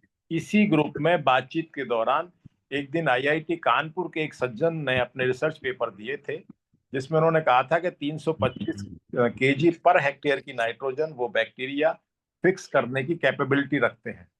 मेरी अपने अध्ययन पढ़ाई के दौरान, मेरे बाद में जितना मैं रिसर्च से संपर्क में रहा हूँ, उसके दौरान तक ऐसा रिसर्च पेपर मेरी जानकारी में नहीं आया था। तो मैंने उनसे उस मीटिंग में भी उनकी बहुत प्रशंसा की थी कि आप बहुत रिवॉल्यूशनरी काम कर रहे हैं देश के लिए, आगे चल के ये बहुत बड़ी रिसर्च होगी और बहुत अच्छा परिणाम होगा। मुझे कृपया करके वो रिसर्च पेपर भेज दीजिएगा। वो रिसर्च पेपर मुझे स्वयं व्यक्तिगत रूप से पढ़ने को नहीं मिले हैं। मैंने आज भी अभिषेक जी से अनुरोध किया था कि कृपया मेरे संपर्क करा दीजिए। अगर वो रिसर्च कंफर्म हो चुकी है, कल तक आपको कांटेक्ट नंबर और रिसर्च पेपर उपलब्ध करा, मैं उपलब्ध करा जी, अगर वो कंफर्म हो चुकी है, बातों में नहीं है, तो फिर मैं इस ग्रुप में एग्रीकल्चर एक्सपर्ट के नाते आप सभी को ये एश्योर करता हूं कि आपको जब भी चांस मिलेगा विद इन 5 इयर्स आप पूरे यूरिया को पूरे हिंदुस्तान से रिप्लेस कर सकते हैं, जो लगभग 6 लाख करोड़ का गवर्नमेंट का बजट खा जाता है। कोई बड़ा बात नहीं है, किसान को समझाना है। मैं जो एक बात और कहना चाहता हूँ ना कि एग्रीकल्चर में जो कुछ चेंज हम लाना चाहते हैं, या ग्रुप पर तो हम बहुत उत्साही बनते हैं, कहते बताते हैं सभी जो है वो केवल पेस्टिसाइड खत्म कर दें या केमिकल खत्म करने वाली शब्द है। एग्रीकल्चर में चेंज लाने के लिए हमें किसी पद होल्ड करने की कोई जरूरत नहीं है, किसी को कोई विधायक बनने की जरूरत नहीं है। ये तो कोई छोटा सा सामाजिक कार्यकर्ता, सामाजिक व्यक्ति भी अपने गांव में इतना चेंज ला सकता है, बशर्ते कि हमारे पास वो रिसर्च तो हो।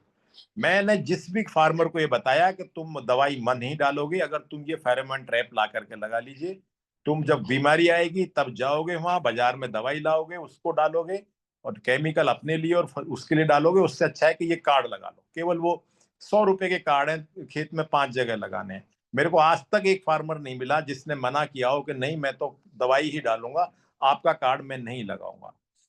जो हमारे अध्ययन में है वो ये है कि किसान हिंदुस्तान का प्रोग्रेसिव है, दकियानूस बिल्कुल नहीं है। उसको नई चीज, नई टेक्नोलॉजी बताई जाती है, वो अडॉप्ट करता है, बशर्ते कि उसके लिए वो इकोनॉमिकली वायबल हो। उसको 50-100 रुपए की भी अगर प्रॉफिट होती है तो वो जरूर करता है। आजकल तो बेचारा लाठियां खा रहा है तब यूरिया लेके जा रहा है।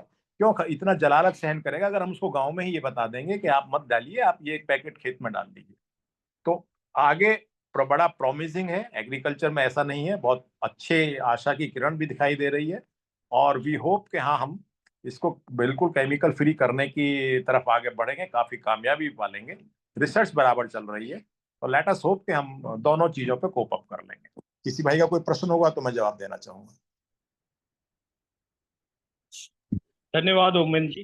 किसी थैंक साथी को कोई प्रश्न है तो वो संक्षेप में पूछ सकता है, क्योंकि समय हो चुका है और अंत में मैं कार्यक्रम के समापन और जो 23 से 25 के कार्यक्रम के ब्यौरे के लिए रणवीर शर्मा जी को आमंत्रित करूंगा, तो वो सभी को एक बार अंतिम बार पुनः आमंत्रित कर लें। और किसी का कोई प्रश्न है तो हैंड रेज करके पूछें। अभिषेक भाई बहुत बहुत धन्यवाद। बस अभी हम सारा अरेंजमेंट करा करके सारी चीज सेट करके अभी अभी आ ही रहे हैं अपने वेन्यू से, और हमने अपनी सारी तैयारियां कर दी हैं सभी भाइयों के स्वागत के लिए। चाहे वो खाने का अरेंजमेंट हो, चाहे रहने का अरेंजमेंट हो, चाहे बातचीत करने का अरेंजमेंट हो, सारे अरेंजमेंट बहुत बढ़िया तरीके से हो गए हैं। और सतप्रकाश की टीम पहुंच भी गई है, उन्होंने सारे अरेंजमेंट देख लिए हैं अपनी आंखों से और सबसे सेटिस्फेक्शन है। नंबर 2, हमारे पास आपके सिवाय कोई भी वक्ता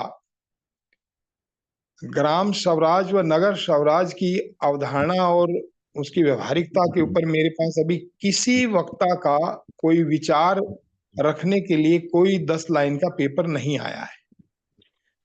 एक आपका आया है और एक हमारा हरियाणा से है ईसम सिंह जी, उनका आया है, और 1-2 आदमी और खड़े थे, वो शायद सिख प्राण जी का नाम लिस्ट में था, वो नहीं आ रहे क्या? वो कल ही पता चलेगा उनका, अभी तक कोई कंफर्मेशन नहीं है हमारे पास, ना मेरे पास कोई है। सतप्रकाश कह रहे थे कि भी मेरी बात हुई है, वो आ रहे हैं, तो वो कल ही पता चलेगा वो आ पा रहे हैं नहीं आ पा रहे हैं। जी जी। मेरे पास पेपर किसी का नहीं आया जिससे कि हम उन वक्ताओं की लिस्ट में उनको जोड़ सकें। तो एक बार मैं लास्ट फिर अनुरोध कर रहा हूं, किसी भाई ने यहाँ पे अपना विचार ग्राम स्वराज व वार्ड स्वराज के बारे में, उसकी अवधारणा और व्यवहारिकता के बारे में देना है तो वो प्लीज दें, जिससे कि हम वक्ताओं की लिस्ट में उनका नाम जोड़ सकें। अन्यथा फिर हमें वहां पे दुविधा सी हो जाती है कि भी क्या करें अब नहीं करें, वो पता नहीं क्या बोलेगा नहीं बोलेगा, वो हमें दिक्कत आ जाती है। क्योंकि जिस बात की ट्रेनिंग के लिए हम अपना सारा कुछ लगा रहे हैं वो अगर सही तरीके से लोगों को मैसेज नहीं दे पाए तो फिर सही नहीं रहता है। तो हमारी जो कार्य योजना है और वो हमने सबको भेज दी है, मिनट टू मिनट प्रोग्राम सबके पास चला गया है, सभी ग्रुपों में चला गया है। न्यूज व्यक्तिगत तौर से किसी ने मांगा है तो मेरे व्हाट्सएप मैंने उनको भी डाल दिया। तो मेरी यही 2 अनुरोध हैं। नंबर 1, वो अपना आने का जो कार्यक्रम है उनकी कन्फर्मेशन मेरे पास 30 आदमियों की आई है, कोई और कन्फर्मेशन देना चाहता है वो दे दे। नंबर 2, कोई वक्ता अपने विचार रखना चाहता है तो वो अपना नाम दे दे। और नंबर 3, उसे आने में या समझ बढ़ाने में किसी प्रकार की कोई दिक्कत कोई बात है तो वो एक बार हमें कंफर्म कर दे कि भी हाँ हमारी ये शंका है, सवाल है, तो मैं अभी जवाब दे देता हूँ। धन्यवाद। धन्यवाद रणवीर शर्मा जी, सभी ने ये बातें सुन ली हैं। और नंबर आपका एक बार चैट बॉक्स में डाल दीजिए, कोई अगर किसी के पास फिर भी नंबर नहीं है तो वो आपसे संपर्क कर लेगा। और जो भी साथी जा रहे हैं वहाँ पे वो जो ग्रुप बना है या व्यक्तिगत तौर पे रणवीर शर्मा जी को मैसेज दे सकते हैं ताकि उनको मालूम रहे कि आप पहुँच रहे हैं वहाँ पे। साथ ही अभिषेक जी साथ लिंक, जी अभिषेक जी जी लिंक चाहिए। क्या चाहिए था? एक कार्यक्रम की लिंक भेजने वाले थे, लेकिन वो कहाँ पे कैसे भेजने वाले हैं व्हाट्सएप पे ये मालूम नहीं। वो जिम किसी कार्यक्रम की लिंक जो ये हो रहा है। हाँ, हेलो, ये व्हाट्सएप पे हेलो कर दे, मेरा नंबर चैट बॉक्स में है, हेलो कर दे वहां पे, तो मैं उनको पूरा कार्यक्रम का प्रोग्राम डाल देता हूँ। ठीक जी है, जी, थैंक यू। वहां से मिल ठीक है। और किसी साथी को कुछ और बात रखनी है, कोई प्रश्न पूछना है तो वो पूछ सकता है। अभी हमारे पास 8-9 मिनट हैं। कोई भी साथी, मैं नाम लेता जाता हूँ। आचार्य कारिकर जी, आचार्य अंतरंग आनंद जी, अजय मदोज जी, अलका दीदी, बलदेवराज सूद, वरुण कुमार जी, भास्कर पाटिल जी, हितेश जी, जीवेश पांडे जी, मदन लाल जी, महेंद्र द्विवेदी जी, उमेंद्र जी, प्रवीण पाटिल जी, सर मेरे ब्रज। मुझे पूरी तरह अनुपस्थित मत मानिए। 25 की सुबह पहुंचना अभी भी मेरा कार्यक्रम में शेड्यूल्ड है। जी जी रणबीर 035656। जी। शबा खान जी, श्री जी, सुमेर सिंह राजावत जी, सुशील खन्ना जी, तुलसीदास मदास जी, प्रकाश जैन जी, ललित पंत जी। तो सभी को मैंने आमंत्रित किया है। अगर किसी को कुछ बात रखनी हो, कुछ कहना हो, तो अंतिम के कुछ 5-7 मिनट में बात हो सकती है। आचार्य जी कुछ कह रहे थे। सभा खान जी। नमस्कार सभी साथियों को, और नवरात्रि की बहुत बहुत बधाइयाँ। मुझे ऐसा कुछ खास नहीं कहना, और रणवीर सर से बड़ी माफ़ी चाहती हूँ कि मैं आ नहीं पाई वहाँ पर, और मेरा बहुत दिल था, लेकिन किसी वजह से जो है मुझे कहीं जाना पड़ रहा है रिलेटिव्स के यहाँ, तो इस वजह से मैं वहाँ पहुँच नहीं पाई। बस इसी बात की बस माफ़ी चाहती हूँ। आपको बस माफी इसी नहीं, का आपको माफी नहीं मिलेगी, आपको सर आपकी आवाज कुछ कट रही है, क्या कह रहे हैं? मैं कह रहा हूँ बहन जी को माफी नहीं मिलेगी, आपने जरूर रहना।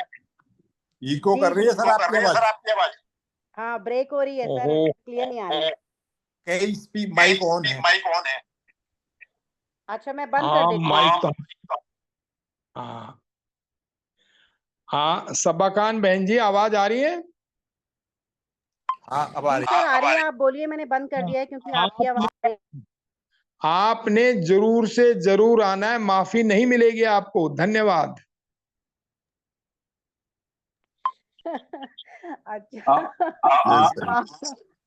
सवाजी एक दिन के लिए आ जाएं। जी कोशिश तो करूंगी मैं आने की, मेरा बहुत दिल था, लेकिन हमारी सिस्टर ने बोला कि नहीं, तुम हर वक्त कहीं ना कहीं रहती हो और वहां चलना है, नहीं तो फिर वो बुरा मान जाएंगी। तो मैंने बोला अच्छा ठीक है, चलेंगे। वो मेरी सिस्टर जयपुर से आ रही हैं, तो उन्हीं के साथ ही जाना है। उनका नंबर भेज दीजिए, हम उनसे माफी मांग लेंगे। नहीं नहीं सर, मैं कोशिश करूंगी पूरी। संजय सर भी बोल रहे थे कि तू 25 को आ जाइए। ठीक है, फिर मैं कोशिश करूंगी, अगर ऐसा हुआ तो मैं फौरन आ जाऊंगी। धन्यवाद। बस ये है कि अकेले हिम्मत नहीं पड़ती है, संजय भाई सबके साथ मीटिंग चल रही है, अभी थोड़ी देर में करता हूँ, थोड़ी देर में। अभी सर कितने लोग पहुंच गए हैं सर? हेलो, अभी कितने लोग पहुंच गए हैं सर? अभी हमारे पास एक टीम आ गई है सत्य प्रकाश भारत की। हेलो, संजय जी पहुंच गए? संजय जी से भी बात हुई ना थी? संजय अभी रास्ते में है, वो कल सुबह पहुंचेंगे। चलिए बढ़िया। बस रात को हम भी आ जाएंगे। आ जाओ आ जाओ आ जाओ, प्लीज आ जाओ, स्वागत है। आप तो कल रात को पहुंच रहे हो श्रीमान? हाँ हाँ, कल रात को पहुंच रहे हैं। तो फिर क्या पहुंच रहा है? अच्छा, 24-25 2 मिनट। और ओमेंद्र भाई साहब आप कब पहुंच रहे हैं? हम 25 की सुबह। अरे दादा यार, आपको मुख्य बकता है आप। अरे भैया मैं वहां से लौट रहा हूँ, सुबह 4 बजे ट्रेन मेरी छोड़ेगी यहाँ गाजियाबाद। अच्छा, कहाँ जा रहे हैं? फतेहपुर, एक उसमें गवाही देने। कहाँ पर? कोर्ट में बयान देने। अच्छा, कहाँ पर कहाँ पर? फतेहपुर, तुम्हारे कानपुर से आ गए। अरे कालिंदी से वापसी तो है ये सुधीर। तो पर्सनल चैट होगी, कोई और बात करनी है तो मुझे सवाल है तो बताइएगा प्लीज। किसी भाई का कोई और सवाल हो? अभिषेक जी, अभिषेक जी मेरी आवाज सुन रहे थे?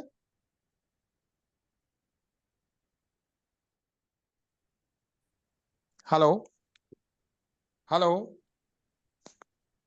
अभिषेक जी हाँ आवाज सर। आ रही है आपको? Hello hello. सर आपकी आवाज बाकी सभी को आ रही है, अभिषेक जी लग रहा है फोन फोन के पास है नहीं। हाँ फोन हो गया, चलो टाइम हो गया है। ओमेंद्र भाई सबका बहुत बहुत धन्यवाद, सब चलिए, लोग जुड़े। थैंक यू वेरी तो मैं मच। सबका इंतजार करूंगा, जैसा जैसा जिसके पास सिस्टम है जरूर पहुंचे। ठीक है, जी जी जी, okay okay, thank you very much. शुभ रात्रि सभी को। थैंक यू भैया, नमस्कार।